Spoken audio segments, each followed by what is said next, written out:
Is there anything else we could watch? I don't know. Do you want to watch Chopping Mall? I would love to watch Chopping Mall.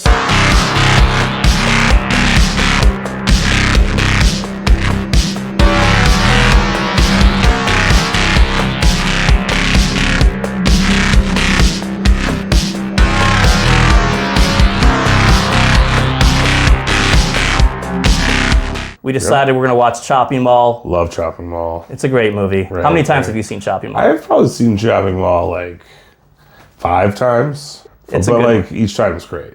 For those that have not seen Chopping Mall, how would you describe it? It is supposed to be a horror movie, but it's kind of funny. It's basically like a mall, which those existed in 1985, 86, whenever this was, and it is secured by 3 robots. Yes, heavily secured. That their only protocol is to zap people if they're even present.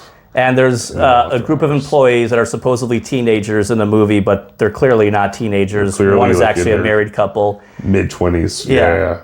But they all work at the mall, or some of them do, some of them don't. They decide after work that they're just going to hang out in the furniture store.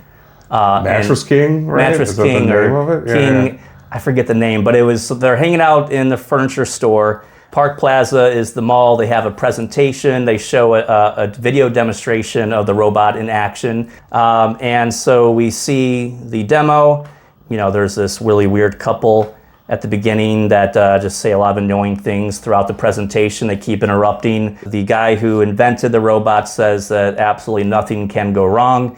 And that is quite the opposite of what actually does happen. Yeah. I should also point out, this is a mall in the suburbs. There's no crime that we know of, or nothing really to justify having gates, because it's not just the robots. They have gates that close and seal up the entire mall at night. Because they're propagandized at the beginning of the film, because it starts out as a movie within a movie, which is this burglar jewel thief PSA that and I don't think that's going on. Nothing's happening. It's a mall in the suburbs, so they have really nothing to worry about, but they have maximum security. A lot of money went into Park Plaza.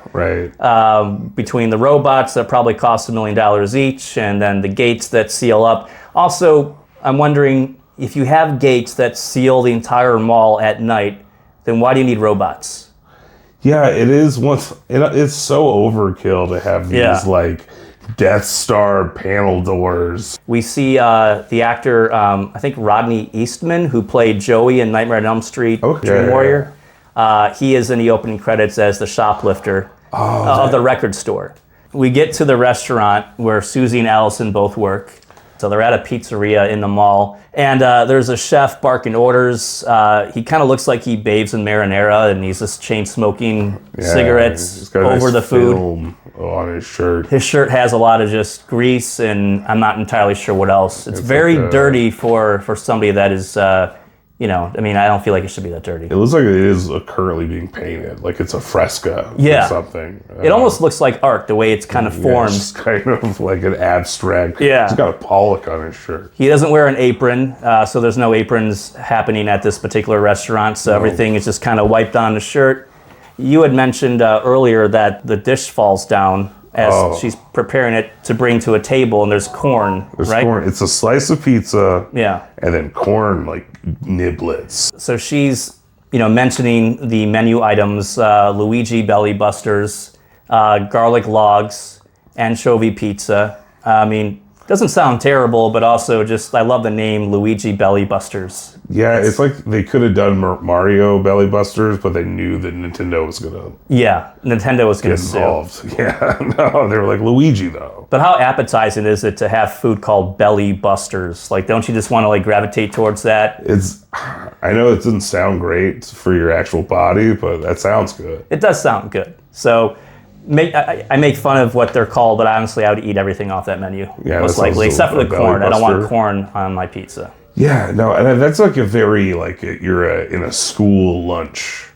Yeah. I think it's the only time I can imagine getting corn and pizza at the same time. And then in the background, the post-production guy, he is asking for, he's the more butter guy. Waitress, more butter. He's teetering a line of like, objectifying these women and also just being a complete pig. And they make a joke about him, mostly his appearance, but I guess also it's mainly because he kind of goes in there and hits on the waitresses while he's ordering his Luigi belly busters. Yeah, it's in the same breath he's asking for more butter. He's like, yeah, what are you doing? That's pretty hot. Whenever you want to attract somebody, you go, more butter, and then you pick up on them and ask for their phone number. You're like, oh, you like butter? Yeah. Well, that's better than margarine. We get to the point of the movie where lightning strikes 3 times, and apparently because the lightning strikes, it kind of messes with the robots. They're evil robots now because I guess in horror sci-fi logic, if you see lightning, then it's going to turn something evil. Exactly. Yeah. It's especially kind of 80s centric, I feel like, Yeah. Like it's a lot of plot points are just lightning. So I guess they were good robots up until the point when the lightning struck, and now they downloaded evil essentially into their mainframe. I like that more than even their security protocols being erased. It's like they downloaded evil. They just downloaded evil. Absolutely. It makes sense. I mean, I think for the logic of this movie, I'm good with that. They got all Ultron on it, and we're like, human beings have to be killed. I think it works. And one other thing I love about these robots, too, is they have like this kind of bro vibe happening where throughout the movie, they kind of just look at each other and turn their heads and just kind of check in like, bro, do you see what's happening? Yeah, do you see what's going on? I never thought about them. Yeah, they're all just kind of like... They kind of communicate, but like non-verbally, just kind of look at each other every once in a while just to, are we on the same page? Is this actually happening? Yeah, no. Yeah. Or it's like, it's both their first days on the job. They're like, do you think this is going okay, man? Are we doing okay? I mean, people are showing their identification and we're still killing them. Is that what we're supposed to do? How loose is the identification rule? Yeah. Like, what's going on? They kill multiple people, and the idea is the presentation earlier, the doctor had mentioned, as long as you show your identification, they'll scan it. Right. You're cleared, you're good to go. Your identification badge, please. But that's not the case in this movie, so you need one supervisor robot that's like, you guys are really fucking up your jobs. You guys got to stop fucking up. You're not supposed to kill people if they show your identification. So now I wonder if the robots are just not good at their job, or they just like killing people, or maybe it's both. I think it's a little bit of I would hope it's a little bit of both. Or they're just evil robots. I think they're evil, and they're also just like really sarcastic because once they kill people, they say, thank you, have a nice day. Thank you, have a nice day. I think they know that they know. That's ironic to say as they murder it's someone. sarcasm. I mean, it's good customer service to say thank you, have a nice day, but generally not after you murder somebody. Thank you, have a nice day. Oh, but you can, in customer service, you can put the right stank on it. They hire 3 full-time technicians to control the robots. And are they there all night? They're just chilling all night. Are they, I guess if the robots didn't kill the technicians, would they just be up all night making sure nothing in this movie happened? So we get to the part where we see the technicians. One of them is just reading a Playboy at work. And then instantly, within a matter of seconds, he gets killed. The robot just throws like this, what do you call it? What is it, like a knife through the... like a dagger or something. Yeah. Well, it goes through the magazine. The centerfold into his neck or whatever. Yeah. It was a very quick scene. It was fine. But then the other guy, he's reading a sci-fi novel. And same situation. He gets killed off pretty quickly. And, it just, with these robots, I'm seeing that maybe they don't like pornography very much or literacy. They don't like people that are reading or having any kind of downtime. Because it was like both pornography, definitely pornography. Yeah. But pornography and then also a novel. Yeah. Sci-fi, you're reading a sci-fi novel, and then the other guy's reading pornography. If it is a sci-fi novel, that might be... Yeah. They might see that as propaganda or some kind of blasphemy. They weren't having it, but the guys were just there doing their jobs, just relaxing. I do have one question though, because I've never had the sensation to bring porn to work. Is that something that people do, or? Well, I think technically we're all bringing porn to work now. If it's a couple buttons away and you're there, Yeah. We have access to it. Yeah. But to physically bring it in. Yeah. I'm sure they were like, bring your reading materials. There's a lot of downtime. And then we transition to the full-on orgy session that essentially happens in a furniture store. And they brought warm beer, so they're drinking warm beer, they're playing music, they do a little bit of minimal dancing. Their friend Ferdy is introduced to Allison, and it's the most awkward, weird introduction between two people. It is a long take. And she's in her chair, and she's like, her back is turned for some reason, like she's like doing like a great reveal. It seems uncomfortable for anyone. Yeah, for you to just be like this for like a while. I honestly, if someone held a gun to my head and was like, what's the worst meet cute in film history? Yeah. Like, this is up there. Hi.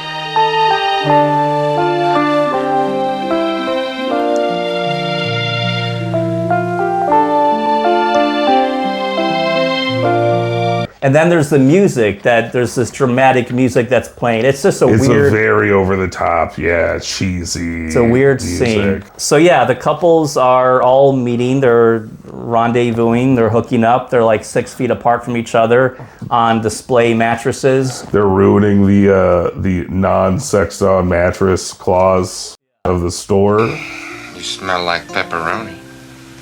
You know, I don't mind the smell of pepperoni, honestly. Yeah, craziest line of dialogue in this movie, honestly, I think. What was it? He said something like, she said you smell like pepperoni, or... Yeah, he's like, you still smell like pepperoni. And she's like, oh, well, if I smell like pepperoni. He's like, well, and then she starts to hum. She busts out a tune. Yeah, and then she randomly takes her top off. Yeah.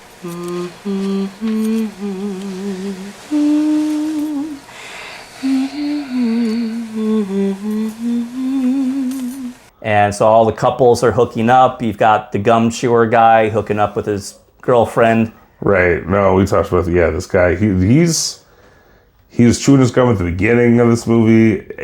I imagine it's the same piece. Like, just judging from this guy's How many character. sticks of gum? 1, 2, or 3? Oh, I think he just does like 12 hours per stick.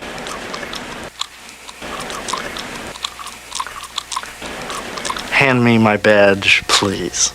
Even this first scene, it's just like real present. Ferdy and Allison, who just recently met, are watching a Roger Corman film, a black and white film on television. It was like a crab monsters. Attack of the Crab Monsters. Attack of the Crab Monsters. And I think this kind of gives us an indication that they're most likely going to survive, because they're the two nerds that are not hooking up. They kind of act like they're more or less on a date. And they're watching this black and white film. And I think that kind of lets you know early on that, and Roger Corman probably is a fan of They're people the watching spared this film. virgins. Yeah, absolutely. Yeah. That's how they got away with it. Is if they would have watched a Roger Corman movie. Yeah, I think that was the standard for them to survive. So one thing I noticed too is while everybody's hooking up in a furniture store, the robots, they're aware of what's happening. They passed by once before. They're scoping out the scene, but they're nice enough to wait outside. Right. Like to wait around for everybody to kind of wrap up the situation. Or like, I don't know, maybe they just don't understand what's going on because they're robots. They could be very confused by what's sex happening. Confuses them. That could be it too. Maybe it's kind of melting their robot brains. They're short-circuiting. We have no idea what's going on right now. Let's just give it like 20 minutes and we'll be right back. let's just time it out. You guys want to go to lunch, and then they have their robot lunch, which I guess is just they eat bolts and they just get like plugged in. Yeah. For a bit. It's like the sock on the door type of situation. It's very courteous. Yeah. Absolutely. And they are about customer service, because they even say, thank you, have a nice day. So they're polite they're cordial, they're nice about things. They're like, we have no problem killing, people, but we're not going to cock block anybody. Yeah. That's a little much for us. The robots don't cock block in this movie, which is nice of them. Right. No. I hope that also when they go to... Sorry, I just thought when they go to robot lunch, it's like all the other robots from movie history are in a lunch room. Yeah. It's like Rosie Robots there. I'd imagine Johnny Five from Short Circuit would be in there too, because I think they're kind of modeled after him. They look very, very similar. Yeah, RoboCop's in there just eating baby food or whatever. Tastes like baby food. Yeah, they got like their little locker room with all the 80s robots. They even have like the Lost in Space robot there, I'd imagine. With the Will Robinson robot. Yeah.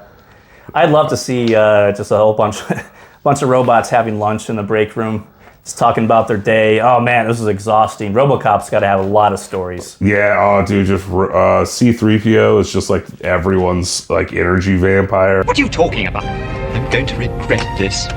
Are you sure this thing is safe? Yeah, people fucking hate him. They're just like, oh, do not sit at our table, C-3PO. Anytime he comes in the room, people just, the robots are just, they're not having it. So then the next set of kills, after we've established the technicians that are just working, hanging out, trying to do their job, we meet Dick Miller, who's been in a whole bunch of Roger Corman films and just a lot of movies in general. He always seems to play like just kind of a blue-collar worker. And he's in everything. He was in Gremlins. He was in Roger Corman's film A Bucket of Blood. Like tons and tons of stuff. And so, yeah, here he is playing a janitor, and he's a janitor at the mall, and he's mopping up, I think it's vomit. I'm not entirely sure. They didn't really establish that. It looks kind of whitish or a pale color. I don't know. But he's mopping, and then his janitor, I guess his co-workers. His co-workers, his colleagues. Yeah, they're drinking beer. They're heading out for the night. They're clocking out, and they start making fun of him, and they're like bullying him because he's doing his job, but it's the job that they do as well.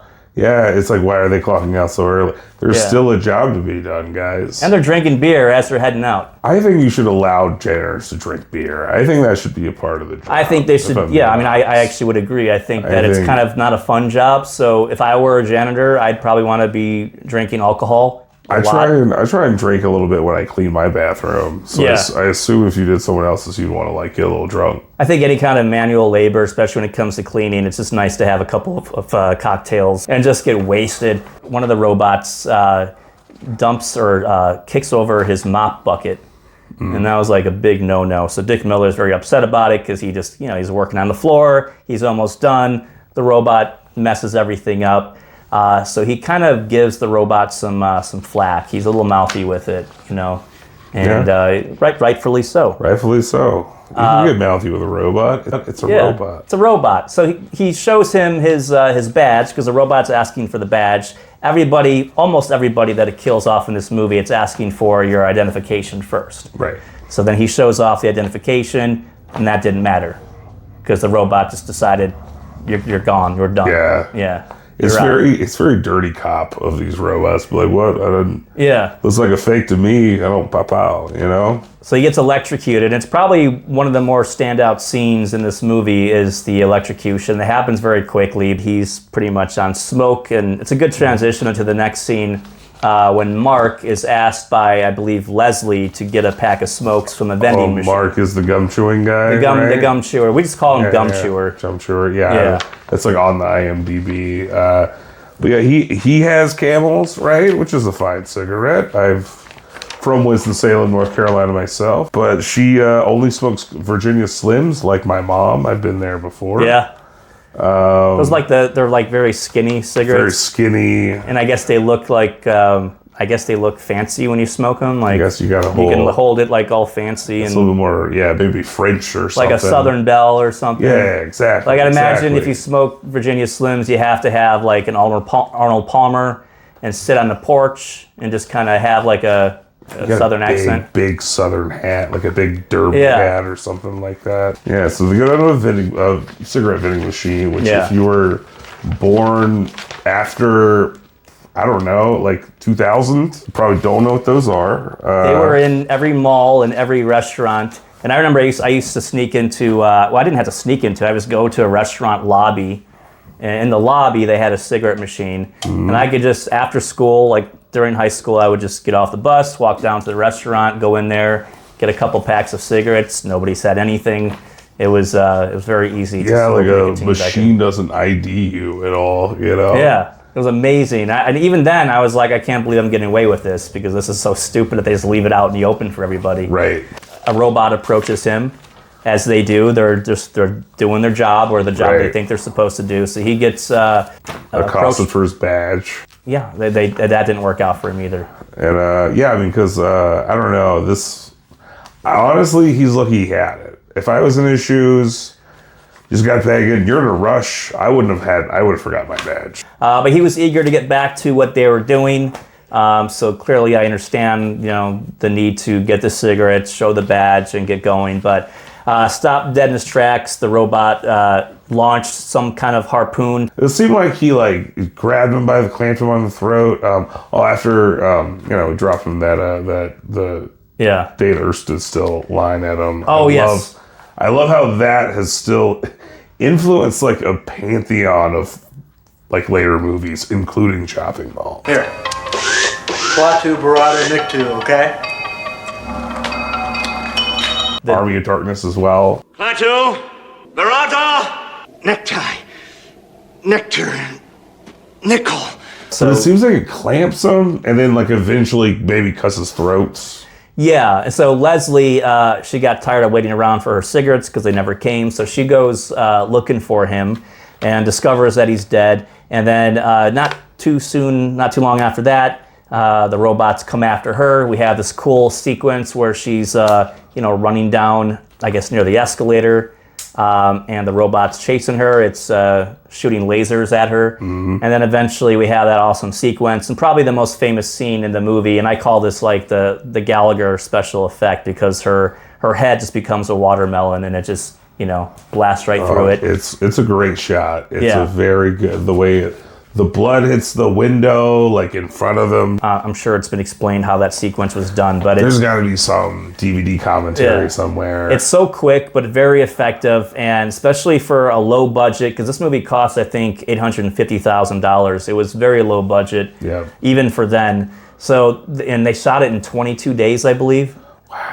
It was shot impressive. Very quickly. It was for like all the footage they cut out of it. That's pretty impressive. It's 77 minutes, so it's a pretty miraculous what they had to work with, which was not much, and then to have a scene that just paid off so well. And I think anytime you see trailers or people mention Chopping Mall, that's the scene that they cut to. So for me, it's this, and then I've heard the Dick Miller sound cut. It's just dead meat. Yeah, dead meat. Dead meat. The robots, they go after everyone. They discover everybody is in the store.